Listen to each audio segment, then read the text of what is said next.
জাতীয় পার্টির অনেকে মনোনয়ন জমা দিয়েছে, প্রায় 200 বেশি। তারা নির্বাচনে অংশগ্রহণের প্রস্তুতি দিচ্ছে এবং নির্বাচন করছে।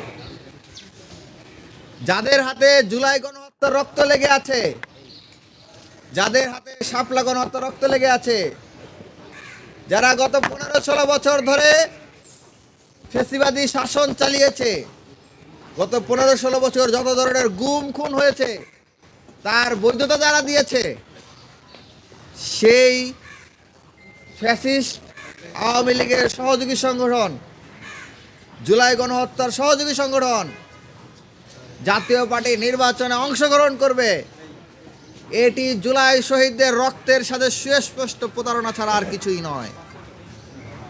সংগ্রামী সাংবাদিক বন্ধুগণ, আমরা আমাদের পক্ষ থেকে বারবার দাবি জানিয়েছি, আমরা সবসময় নিয়মতান্ত্রিক পদ্ধতিতে এটি সমাধান চেয়েছি। আপনারা দেখেছেন, এর আগে আমরা একটা মিছিল করেছিলাম শান্তিপূর্ণভাবে, মিছিল করে সেখান থেকে দাবি জানিয়েছিলাম যাতে তাদের মনোনয়ন প্রত্যাহার করা হয়। জানিয়েছিলাম এবং আওয়ামী লীগের যত স্বতন্ত্র সংগঠন আছে,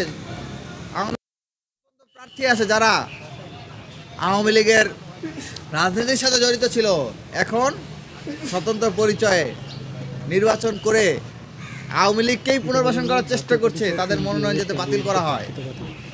যারা 14 সালের বিনা ভোটে নির্বাচনে অংশগ্রহণ করেছে, যারা 24-এর বিনা ভোটে নির্বাচনে অংশগ্রহণ করেছে,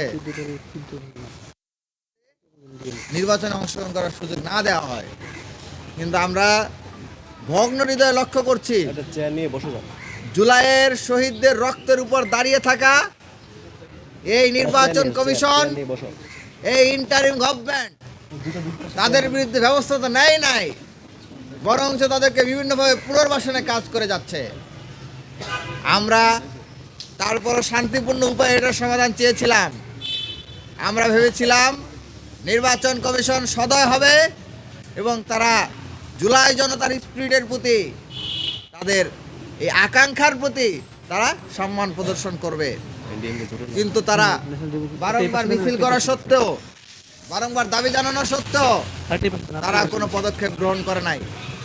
আমরা দাবি জানিয়েছিলাম, দাবি জানানোর পরে আমরা বাধ্য হয়ে হাইকোর্টে রিট করেছি। হাইকোর্ট আমাদের রিটের রুল জারি করেছে।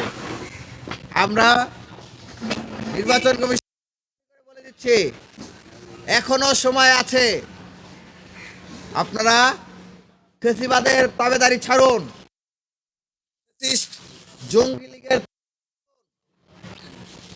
আর কাউকে ফ্যাসিবাদী হয়ে ওঠার